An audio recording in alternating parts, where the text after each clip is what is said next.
boa tarde a todos. Meu nome é Renata Mocelin, eu sou mestranda em Estudos Literários aqui na Universidade Federal do Paraná e hoje eu venho apresentar um trabalho que, na verdade, é o âmago da minha pesquisa, da minha dissertação, que é a identidade, né, os processos identitários dentro da obra do Paulo César Pinheiro. Para quem não conhece, o Paulo César Pinheiro é um dos maiores letristas da música brasileira. É um dos maiores letristas, tanto quantitativamente quanto qualitativamente. Em questão de quantidade, o Paulo ele tem mais de 2.000 canções gravadas. Isso quer dizer que ele pode ser, né, é que é um número que não é fácil de contabilizar, porque o Paulo ele produz de uma forma bastante contínua, mas ele pode ser o maior compositor do mundo em quantidade. E em qualidade, acho que está muito atrelado com as questões subjetivas de quem conhece o Paulo, a obra do Paulo, de quem consegue conceber a importância que ele tem no cenário cultural do Brasil e também de quem reconhece a sua autoria de músicas icônicas do cenário da música popular brasileira. E, enfim, eu vou fazer uma breve apresentação aqui sobre ele, deixando claro que aqui o meu trabalho vai ser bem um resumo, né, de algo que é muito mais grandioso, assim, mas enfim, eu vou tentar dar conta aqui de falar de cada coisinha um pouco. O Paulo César Pinheiro nasceu no ano de 1949 no subúrbio do Rio de Janeiro. Enfim, desde pequeno a experiência de vida dele é muito atravessada pela cultura popular, pelo samba, pelas culturas afro-brasileiras que no subúrbio são muito mais fomentadas, né, digamos assim. Já de novinho, o Paulo, através da sua vivência familiar também, carrega uns traços imaginários que já constituem um pouco dessa ideia de identidade que ele traz na obra dele. Então, o Paulo ele é filho de paraibano, cafuzo, neto de uma índia guarani pura, neto de um caiçara, pescador. Então ele passou a vida convivendo com muitas identidades diferentes na questão étnica, né? Uma pluralidade ali étnica que consolidou um pouco do seu imaginário, do que seria um Brasil. Além disso, muitas biografias e entrevistas. O Paulo mesmo diz que quando ele era bem novinho, ele já começou a ter uma proximidade com a literatura brasileira, principalmente, e a literatura regional, gerando um encantamento por essa diversidade regional do Brasil. Quando o Paulo tinha 14 anos, ele compôs sua primeira música, que se chama Viagem, música em parceria com o João de Aquino, que era um vizinho do Paulo. E, enfim, não vou poder falar muito sobre essa música, mas eu acho que todo mundo deveria buscar ela, buscar saber mais. É uma canção muito bonita, um samba muito bonito que o Paulo fez, né, num momento muito precoce da vida e é de uma complexidade poética maravilhosa, assim. E nesse momento, então, Paulo compõe sua primeira canção com o João de Aquino e isso é um abre-alas para o que vai vir depois. Porque através do João de Aquino, o Paulo conhece o Baden Powell, que era da família do João de Aquino, e o Baden vai procurar o Paulo porque ele queria conhecer quem foi o letrista dessa canção Viagem, né, que ele fez em parceria com o João de Aquino. Aí eles se conhecem e aí surge um encontro que é transcendental na vida do Paulo, porque é através desse encontro que as portas do cenário musical, do cenário cultural do Brasil se abrem para ele, né? O Baden já tinha uma carreira bastante consolidada na música, já era parceiro do Vinícius de Moraes, enfim, já tinha o seu lugar ali, e ele ia participar no ano de 1968 da Bienal do Samba da TV Record. E já tinha, enfim, todo um esquema preparado para participar dessa Bienal, até que o Paulo chega com o samba, vai mostrar um samba para ele e ele fica extremamente encantado e resolve trocar todo o esquema que ele já tinha preparado para pegar a música do Paulo para participar da Bienal. Então, a letra do Paulo, a melodia do Baden, e quem foi a intérprete dessa música foi a Elis Regina, e eles acabaram participando dessa Bienal e levando o primeiro lugar. A partir daí, o Paulo ele entra mesmo, de fato, para o cenário da música e nunca mais sai, né? Porque o Paulo, ele tem uma relação com a produção poética, né? Tanto musical quanto de poesia mesmo, de poemas. Ele tem uma relação bastante de operária, assim. Para ele a poesia é um fator operário e ele trabalha incansavelmente como um trabalho comum, né? Qualquer, assim.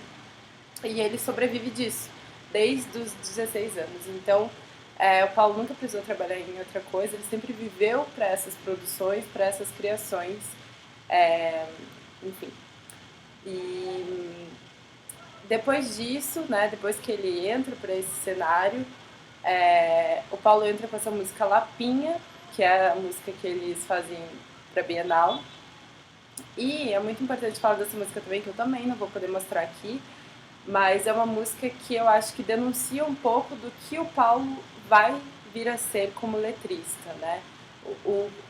Qual que é o caminho que ele vai enveredar, né, nessa criação dele. No fim da música Lapinha, o Paulo traz uma ladainha de capoeira do mestre da Bahia, uma ladainha super bonita que fala sobre o besouro, o capoeirista e tudo mais. E aí já é uma denúncia muito clara de que o Paulo ele busca ele busca a cultura com esse fator popular, né? Então ele busca essas manifestações populares de expressão cultural. Aqui eu vou falar um pouco sobre essa questão identitária que o Paulo trabalha na obra dele. Então eu vou ter que tentar fazer aqui um resumo super rápido para ficar fácil de entender, assim. Eu vou trazer uma música para dar uma analisada, mas uma analisada, assim, bem na questão da letra mesmo. Não vou poder entrar em ritmo, em métrica, essas coisas, porque senão vai demorar muito. Mas só para vocês terem um pouco de noção e um pouco de conhecimento também sobre esse autor, sobre esse compositor, sobre esse poeta que é muito necessário de ser conhecido, né, no nosso cenário cultural. É muito um ente, uma entidade muito importante para a nossa sociedade. Bom, então para falar disso, eu vou falar um pouco sobre, eu já disse um pouco quando estava falando sobre a biografia do Paulo, sobre essa questão ancestral dele, né? Essa relação de ancestralidade que ele tem com a mistura de raças. O Paulo ele deixa muito claro que a mistura de raças, que seria a mescla racial entre os africanos, os indígenas e os europeus, é para ele um berço da existência do povo brasileiro. Ele trata dessa forma a mistura de raças, né?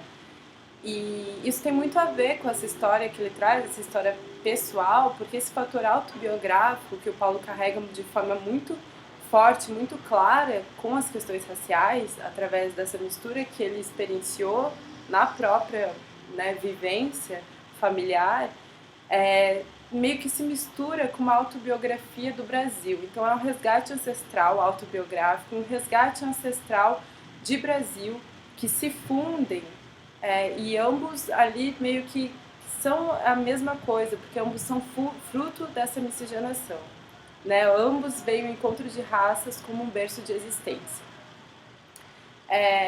Para falar mais disso, eu vou trazer um título só de um livro do Paulo que eu acho que esclarece bastante essa relação que ele tem, que chama Atabaques, Violas e Bambus. É um livro de poemas, que o título acho que já exprime muito do que ele trata no livro e do que ele trata na obra dele como um todo. Quando ele fala... o livro é dividido em 3 partes, Atabaques, Violas e Bambus, assim como traz no título. E o que ele quer dizer com isso é as referências que ele traz para relacionar com a questão racial. Então, o atabaques relacionando com os negros, os africanos, as violas com os europeus e bambus com os indígenas. Além dessas referências raciais, ele também traz as referências musicais mesmo, de que cada raça é representada através de um instrumento. Então, atabaques tem essa relação percussiva da música, violas traz as questões melódicas da música e bambus os aspectos harmônicos. É engraçado porque ele faz essa relação racial ao mesmo tempo que ele faz a relação musical, né? Porque ele quer dizer que essa mistura de raças, além de tantas coisas, gerou também uma mistura musical, uma mistura de ritmos que deu origem aos ritmos brasileiros.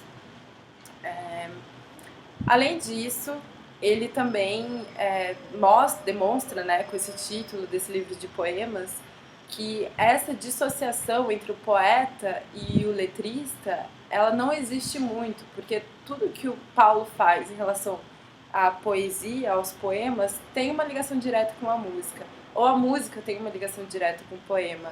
Os poemas do Paulo são extremamente sonoros, então ele tem essas características que deixam essa fronteira entre música e poesia bastante diluída, bastante flexível. Claro, existe, né, o letrista e existe o poeta, mas eles coexistem, na verdade, né? Eles se nutrem do mesmo lugar. Isso também tem muito a ver, por exemplo, com a literatura de cordel e com o repente, que são referências, são influências muito grandes na obra do Paulo, influências que ele busca demonstrar também, que tem ligação direta com as manifestações da cultura popular, que eu, enfim, já trouxe aqui, que é algo que o Paulo tem muita proximidade e explora bastante, né? Uma linguagem que ele usa. Eu acho que agora eu posso mostrar para vocês a canção que a gente vai dar uma analisada aqui, pra gente falar um pouco mais sobre as questões de identidade na obra do Paulo. Eu vou colocar aqui.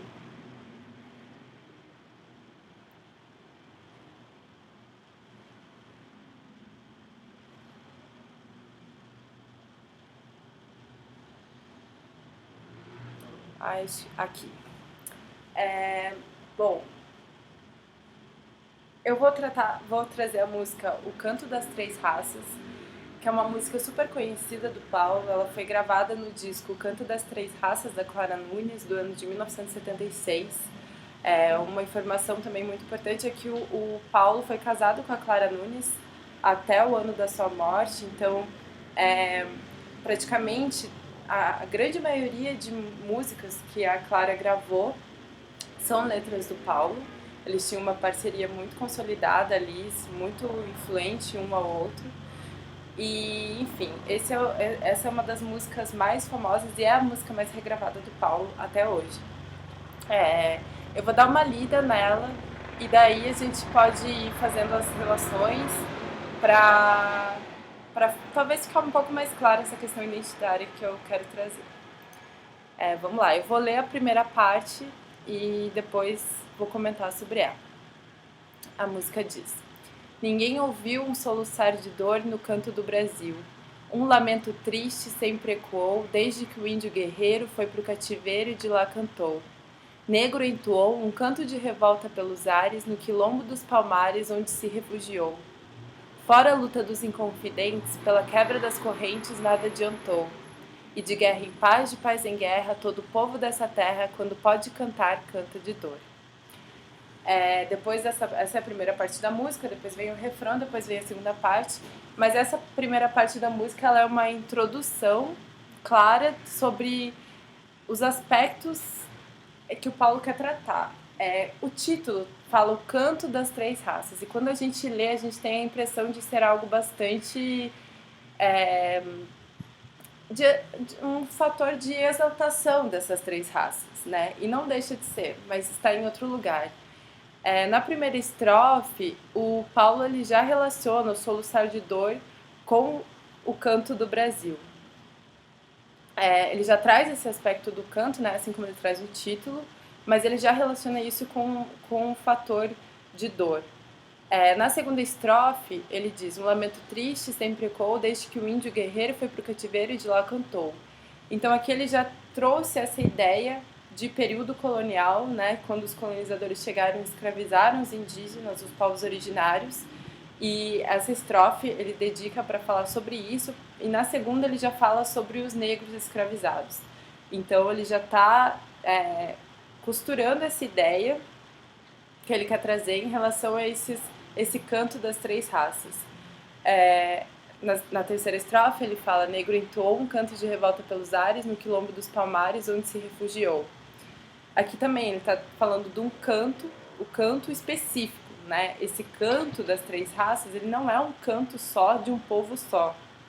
Ele é o canto do índio que estava no cativeiro, ele é o canto do negro, né? O canto de revolta do negro que foi escravizado. Enfim, ele particulariza essa questão do canto. O verbo cantar está em todas essas estrofes até então, né? Aí ele traz: fora a luta dos inconfidentes, pela quebra das correntes nada adiantou. Aqui ele está fazendo uma leitura subjetiva de quebra das correntes, porque ele está falando dessa questão dos inconfidentes, dessa ideia de libertação em relação à coroa, né, em relação a Portugal. E de guerra em paz, de paz em guerra, todo povo dessa terra, quando pode cantar, canta de dor. Aqui ele traz de novo o cantar e a dor, correlacionando um com o outro, né? Além de guerra rimar com terra, que são ali palavras simbióticas, porque a questão territorial no Brasil, nesse momento em específico, enfim, até hoje, mas nesse momento em específico era uma questão de guerra, né? É uma rima muito real, né, do que realmente aconteceu nesse período da colonização. Então aqui o Paulo está trazendo esse canto como, além de um canto de dor, um canto de resistência. É um canto de exaltação, ele pode ser um canto de exaltação em relação às raças, mas num sentido de ser um canto de exaltação que vem de uma exaltação de resistência dos povos marginalizados, né? Não tem a ver com uma romantização, digamos assim, das raças. Ele está denunciando os aspectos de violência dessa miscigenação. Aí na segunda parte da música ele fala: e ecoa noite e dia, é ensurdecedor, ai, mas que agonia o canto do trabalhador. Esse canto que devia ser um canto de alegria soa apenas como um soluçar de dor. Aqui eu acho muito interessante porque ele traz o canto de volta e, em específico, o canto do trabalhador. Então, ele fala sobre o canto do indígena, sobre o canto do negro, fala sobre o canto do trabalhador. O que ele quer dizer com isso, né? Ele traz a leitura que ele estava fazendo na primeira parte da música, referente ao período colonial, para uma linguagem contemporânea. Como se essa escravidão que existia no período colonial, ela não tivesse...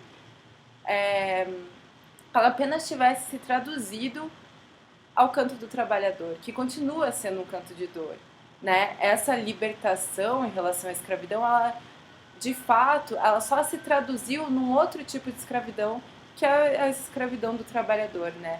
Que continua sendo, enfim, dominado pela hegemonia do colonizador, e isso não é uma libertação de fato. Então, quando ele fala que ecoa noite e dia e é ensurdecedor, é porque é um canto muito duradouro, é um canto que vem desde a colonização, desde a primeira parte da música. Ele continua, né? E ele continua nesse lugar do trabalhador. E daí ele termina esse canto que devia ser um canto de alegria, soa apenas como um soluçar de dor. Porque esse canto deveria ser um canto de alegria se essa libertação tivesse sido real, né? Se esse canto de dor dos escravos ele tivesse cessado, mas ele não cessou, ele continuou, ele perdurou, então ele é apenas um soluçar de dor. E esse é o canto das três raças do Paulo, né? Esse é o canto de das três raças que o Paulo traz. Ele traz os aspectos de denúncia para falar sobre da onde vem essa construção de povo brasileiro. Né? Na minha dissertação eu uso o Darcy Ribeiro com o povo brasileiro e o Kabengele Munanga com Rediscutindo a Mestiçagem no Brasil para falar um pouco sobre esses contrapontos de perspectiva em relação à identidade, né, no Brasil, a mestiçagem, a miscigenação, todos esses processos. E eu trago os dois porque o Paulo está muito entre esses lugares. Porque o Darcy Ribeiro, ele vem com uma visão pós-colonial já, ele vem denunciando, ele vem falando sobre racismo, sobre colorismo, ele vem falando sobre toda a diversidade racial do Brasil e deixando essas particularidades bem esclarecidas, mas ele ainda tem uma ideia de povo brasileiro, né? Ele ainda consegue idealizar um lugar onde todas essas diversidades consigam caber dentro de uma categoria de um povo novo, de uma raça nova, que seria essa raça misturada, né? Que seria o povo brasileiro. E o Kabengele Munanga, ele já fala que isso não é possível. Porque a partir do momento que você coloca toda a diversidade dentro de uma categoria de povo brasileiro, você está compactuando com um olhar colonizador e assimilacionista, onde essa diversidade cultural ela vai se enfraquecer em frente à cultura hegemônica. Então não vai adiantar muito, né? Na ideia do Kabengele, o Brasil é um país plural e a gente deveria falar em identidades nacionais, né? Respeitando as particularidades de cada identidade, porque respeitar as particularidades de cada identidade é fortalecer essas identidades. Quando você tenta colocar tudo no mesmo lugar, você está enfraquecendo essas identidades e enfraquecendo as lutas, né? Dessas identidades, dessas raças, dessas etnias. E o Paulo ele se encontra muito nesse lugar porque ele fala em povo brasileiro, ele fala em identidade brasileira, mas ele fala meio que num lugar de essa identidade brasileira na verdade é isso aqui, né? Na verdade é essa pluralidade. Ele respeita muito os aspectos regionais. O Paulo fala muito sobre os caboclos, os mamelucos, os caiçaras, os sertanejos. Ele fala muito sobre os africanos, sobre os afro-brasileiros, sobre os indígenas, difere, ele usa a linguagem, né? Ele busca, é um grande pesquisador, né? Um linguista também, porque ele pesquisa essa diversidade de linguagens e ele usa isso como forma de expressão, como uma possibilidade de dar voz para esses povos que são muito marginalizados na nossa sociedade. Enfim, eu acho que é isso basicamente, não tenho mais tempo aqui para falar, mas eu acho que é isso basicamente. É muito mais complexo do que isso, é muito mais grandioso. Eu queria trazer várias músicas aqui para falar sobre ritmo e sobre métrica e as rimas. Tem tanta coisa bonita para falar, mas eu acho que só de trazer o Paulo César Pinheiro, né, para um conhecimento mais amplo, para as pessoas conhecerem mais, para as pessoas quererem buscar, para as pessoas ficarem atentas, né, sobre as composições da música brasileira, quem que escreve essas canções, quem que faz a melodia dessas canções. É muito importante saber disso, buscar isso, ter essas referências, porque a gente tem que valorizar, né, o que o nosso país traz de expressão cultural e colocar isso, né, comunicar isso com quem a gente puder. Então, eu fico muito feliz de trazer o Paulo aqui para falar um pouco para vocês. E é isso. Muito obrigada e até mais.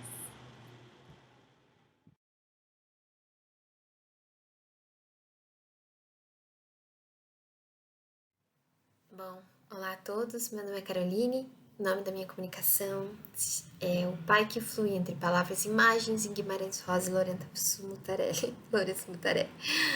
Bom, eu já vou partir para o texto que eu trouxe, para a gente não perder muito tempo, já que o tempo é curto para trazer essas análises. Eu só queria reforçar que isso faz parte da minha pesquisa de doutorado, então são assuntos que eu estou tentando tratar na minha tese, mas são algumas ideias que estão em desenvolvimento. Bom, começo pensando um pouco sobre imagem, porque desde que eu escrevi o título dessa comunicação, eu já repensei algumas coisas a respeito do conceito de imagem. Bom, quando pensamos em imagem, temos diversos sentidos possíveis. Uma imagem pode se caracterizar como uma representação plástica pictórica, que é mais comum da gente associar, e se fazer presente como um traço, um desenho, uma gravura, uma fotografia, frame de vídeo, escultura, performance ou pintura. Mas há ainda uma imagem que pode ser evocada de diferentes maneiras dentro do texto verbal e nos possibilita visualizar, em certo sentido, uma cena, um quadro, uma figura, uma série de eventos e construir metáforas, metonímias, alegorias, etc. Martin Joly relembra a famosa expressão Deus criou o homem à sua imagem, que remete à semelhança e nos constitui também como imagem. E eu cito: aprendemos a associar ao termo imagem noções complexas e contraditórias que vão da sabedoria à diversão, da imobilidade ao movimento, da religião à distração, da ilustração à semelhança, da linguagem à ação.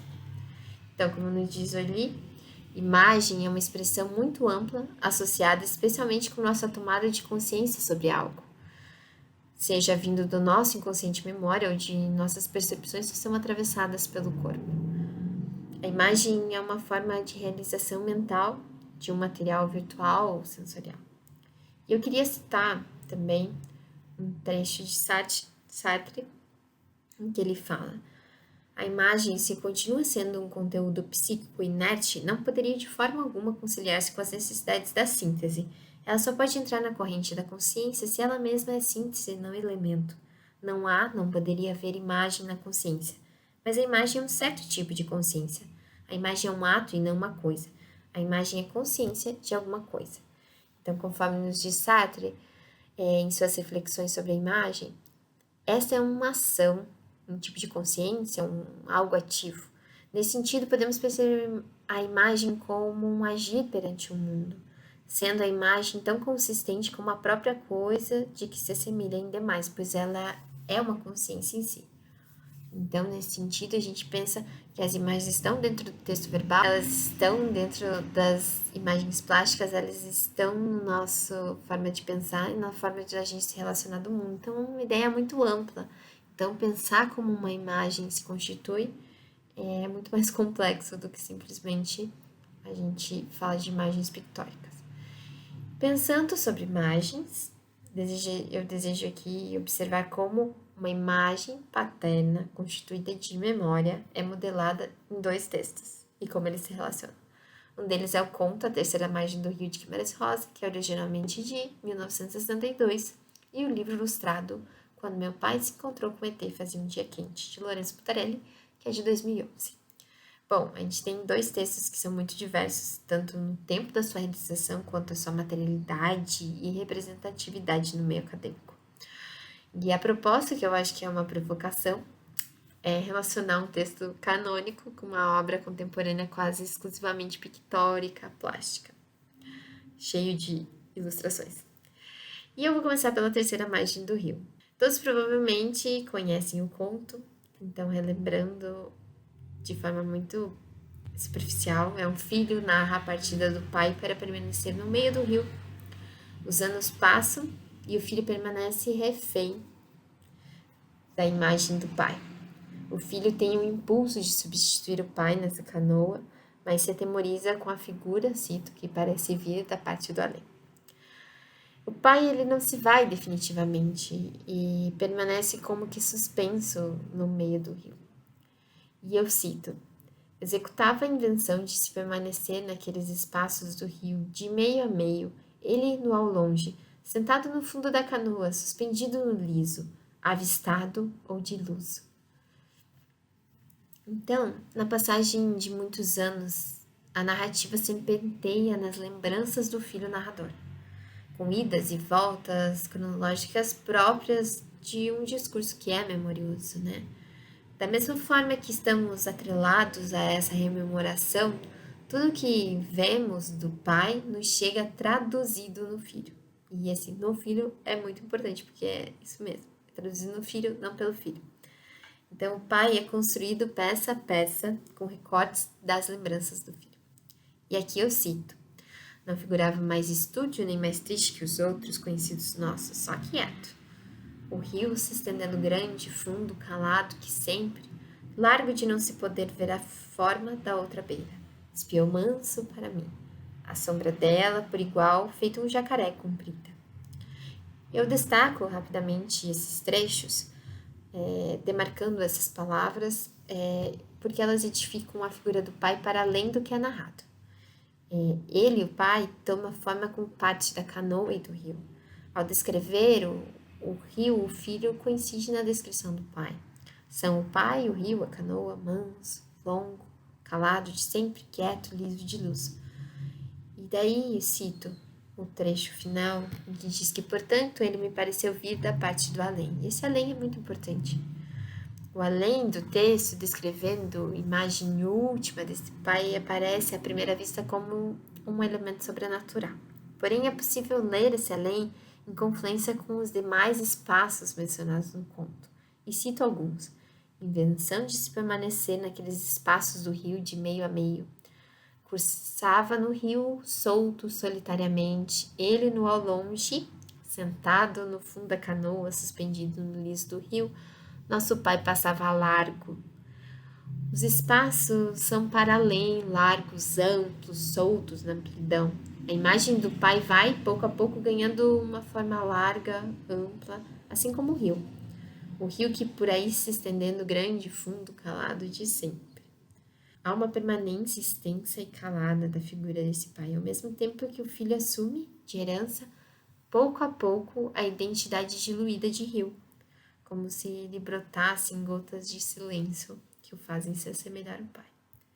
E agora eu queria partir já para outro texto, que é quando meu pai se encontrou com o ET e fazia um dia quente. Bom, aqui eu vou mostrar algumas imagens do livro que mostram como é a composição, que é muito feita de falsas fotografias, de representações constantes desse pai, de fotografias desse pai repetidas, sempre olhando para o leitor, espectador, que são muito curiosas, e todas elas vêm embaralhadas, sem uma concordância direta com o texto verbal. Na minha leitura, eu chamaria de um estranho álbum de família. Então, essa obra ela discorre, eu vou contar um pouco a sinopse rapidinho, discorre sobre esse encontro do pai com o ET, como o título sugere, porém esse encontro ele é apresentado do ponto de vista do filho, a partir de seu olhar sobre o próprio pai. E para contar a história, o livro traz essas falsas fotografias, registros embaralhados de que é narrado. O filho vai relembrando o pai, contando como ele era, seu hobby de colecionar fotos de desconhecidos, entre outros detalhes. Assim como um pai, o narrador nos apresenta também uma mãe, rapidamente, uma figura que falece em um acidente e que, consequentemente, desencadeia um processo de degradação da figura paterna. E nesse luto que o pai vai pescar com o irmão, acaba avistando uma luz no céu e decide seguir essa luz, adentrando o leito seco de um rio e acaba desaparecido por alguns dias. Quando o pai é encontrado e conta sobre o ET, esse absurdo da experiência acaba desencadeando seu confinamento num asilo e, posteriormente, sua degradação final e sua morte. E depois de anos da morte do pai é que a gente tem essa rememoração do filho e ele tenta resgatar esse pai como uma figura da memória. Então, o Mutarelli, ele utiliza o evento do encontro do pai com o ET para moldar essa figura paterna ausente. E ele vai narrando o pai de forma individual e coletiva, com imagens de um imaginário mais amplo para dar corpo a esse pai ausente.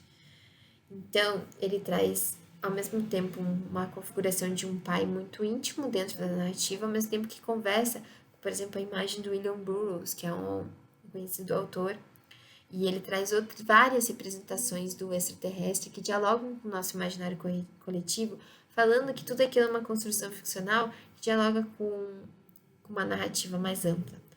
E o encontro com o ET ele é significativo para tratar dessa desconstrução do pai e sua partida para esse espaço ficcional, que é um espaço estranho, não lugar. Observamos as ilustrações, retrato do pai se repetindo. É a mesma figura com pequenas diferenças. Ela se repete com uma diferença, principalmente da técnica artística de acrílica. E as ilustrações elas ficam com essa aparência de que estão se desfazendo, diluindo o pai, que ele se perde como rastros falhos da memória do filho. E o autor usa a tinta como uma desmaterialização do pai. E essa diluição da imagem pictórica do pai, ela é significativa quando confrontamos esse aspecto com o leito seco do rio para onde o pai caminha em busca do ET. O mesmo leito seco do rio encerra o livro, encenando imageticamente o esquecimento e abandono do real que o pai executa. E aqui eu cito: a estrada terminava no leito de um rio. O rio estava seco e seu leito, bastante profundo, era um monte de lama. O velho saiu andando, seguindo a margem do rio. O tal rio seco era enorme. Então, esse pai, adentrando esse leito seco do rio, que está sempre aparecendo em diversos momentos do livro, vai se perdendo, vai partindo, enquanto ele vai para esse espaço vazio, amplo. O livro ele termina com o pai ao lado de uma criatura, que são representações bem menores do que as páginas anteriores, e vão avançando para dentro desse espaço. Depois a gente observa uma sequência de 3 páginas que mostra apenas o leito seco do rio inabitado, e na última página, que também mostra esse leito seco, a gente lê a seguinte frase: vamos em frente. Essa ordem verbal que brota do silêncio das últimas páginas parece enfatizar o esquecimento. O pai ficou para trás, perdido nesse espaço vazio. Partiu sem deixar muitos rastros na terra seca. E daí a gente tenta traçar alguns paralelos entre esses 2 textos que são, na verdade, muito diferentes. Esses pais são edificados por imagens nada simples, são metáforas, analogias diversas. Rosa aprofunda a imagem do pai nessas especificidades do rio, nessas características, nessa imagem própria do rio, na figuração do silêncio, a ausência, a saudade. E o que sobra entre esquecimentos e o que não se podia esquecer é a forma própria do rio em que o pai se transmutou. Já Mutarelli, ele arquiteta o pai com rastros de outros possíveis pais a partir da lama do rio. O pai de Mutarelli é configurado nas pegadas temporárias no leito do rio que secou. Então, o autor evoca um discurso coletivo para dar forma ao pai. Como a criatura de Frankenstein, o pai é a costura da referência literária em William Burroughs, a simulação da materialidade da fotografia, seu elemento de memória e o próprio ter. São diversos elementos que constituem o pai como parte de um inconsciente coletivo. Em Mutarelli, o pai também se vai, de maneira diversa, para o rio. O rio é diferente, mas eles se aproximam na relação dos personagens paternos com um tipo de real, ou uma ausência de real. O diluir do pai no rio pode ser visto nas 2 obras. Claro que eu reforço que são apenas algumas impressões que a gente tem, algumas primeiras análises que a gente tem sobre essas ideias. São coisas que eu pretendo aprofundar, mas são algumas primeiras imagens que eu tenho desses 2 textos. E aqui eu trago algumas referências para quem quiser pausar e consultar. Então é isso, muito obrigada, espero que tenha sido interessante e vou ficar acompanhando os comentários de vocês. Até mais.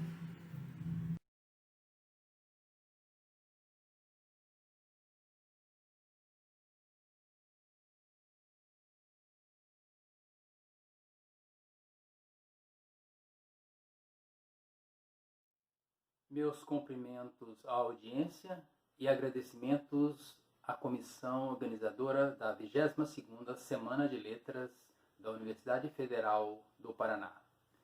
Meu nome é Ismar dos Reis Magalhães e o título da minha apresentação é Boné d'Occasion, a força de 2 personagens, baseada nesta obra de Gabrielle Roy. Gabrielle Roy, uma escritora franco-canadense que viveu entre os anos 1909 e 1983, totalizando 74 anos. Escreveu 12 romances, entre outros gêneros. A análise desse romance com essa denominação, a força de 2 personagens, resume-se em 5 personagens. O casal Roseana e Azarius Lacasse, sua filha Florentine Lacasse, Jean Levesque e Emmanuel Letourneau. Roseana é uma mulher forte, tenta resolver os problemas de toda a família. Já trabalhou em vários tipos de serviços domésticos para sustentar a casa, mesmo quando seu marido, Azarrius, não tinha trabalho, pois ele recusava-se a trabalhar em pequenos afazeres, em trabalhos não muito bem remunerados, e sonhava ser um empresário de sucesso. Azarrius era uma pessoa com quem a família não podia contar muito em termos de provisão das necessidades básicas. Florentine, a filha de 19 anos, que trabalhava em um restaurante popular, direcionava quase todo o seu salário para o sustento da família de 10 pessoas. Florentine e Jean se conhecem no trabalho dela.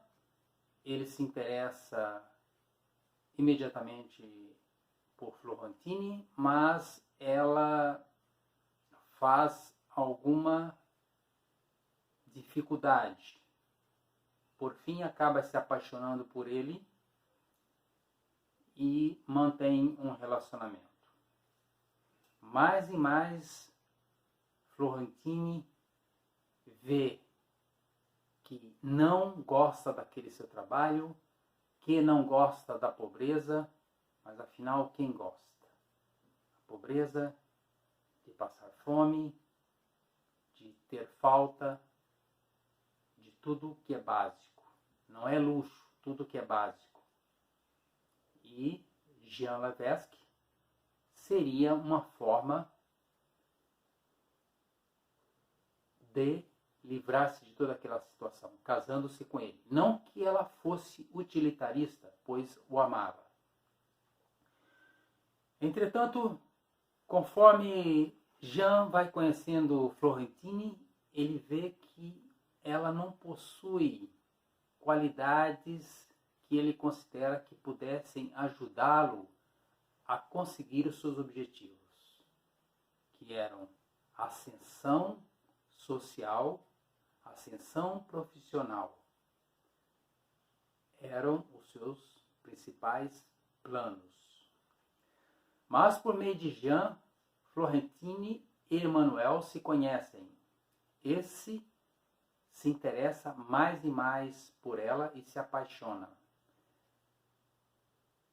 mesmo desconsiderando a contrariedade de sua família, pois Emmanuel, no bairro de Saint-Henri de Montreal, um bairro de operários, era o único que não tinha problemas materiais.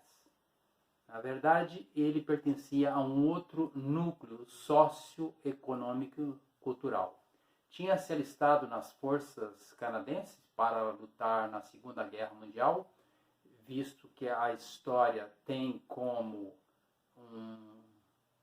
um tema secundário a guerra, pois o primário, ao meu ver, é a miséria social. E alguns outros amigos de Emmanuel também se alistaram por uma questão financeira. Como Azarrius nunca arrumava nada de trabalho significativo em termos de ganho, por fim ele também se alista para combater na guerra na Europa.